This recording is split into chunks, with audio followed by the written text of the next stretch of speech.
sur une base de données.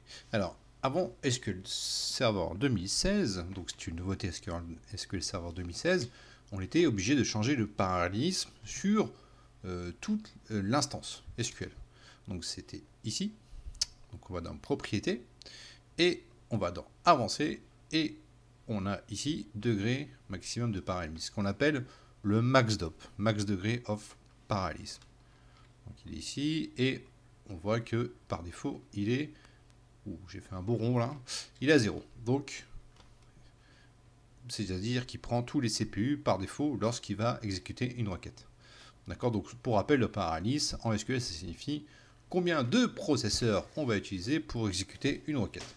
Donc quand on le met à 0, on prend tous les processeurs pour exécuter cette requête. Donc à partir de SQL Server 2016, on peut changer juste le parallélisme sur une base de données.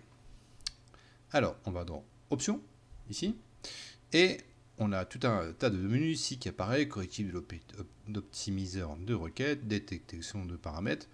Donc ça, c'est des menus qui peuvent changer en fonction de votre version SQL Server ou si c'est en anglais ou pas. Moi, je suis en français. Et on voit ce qui nous intéresse ici. Donc, c'est l'option MaxDOP. D'accord? Donc, MaxDOP et MaxDOP en secondaire. Donc, MaxDOP par défaut, il est à 0. Donc, il va prendre tous les processeurs ici. Et vous allez me dire à quoi correspond le MaxDOP en secondaire. Le MaxDOP en secondaire, ça veut tout simplement dire quand on est dans le cas d'une activité dans un always on.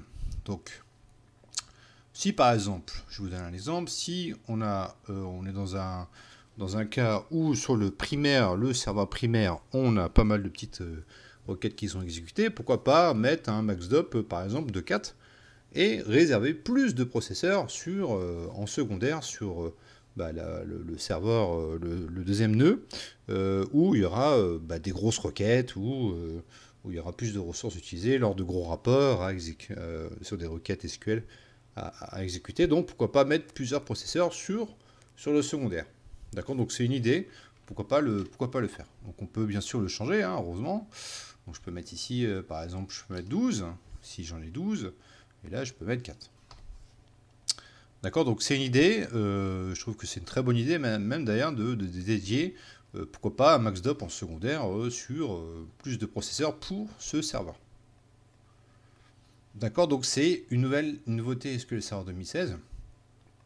Donc je vous conseille fortement de voir par rapport à certaines requêtes, hein, surtout les grosses requêtes, si dans certains cas, et s'il est préférable de changer le MaxDOP au niveau de certaines bases de données.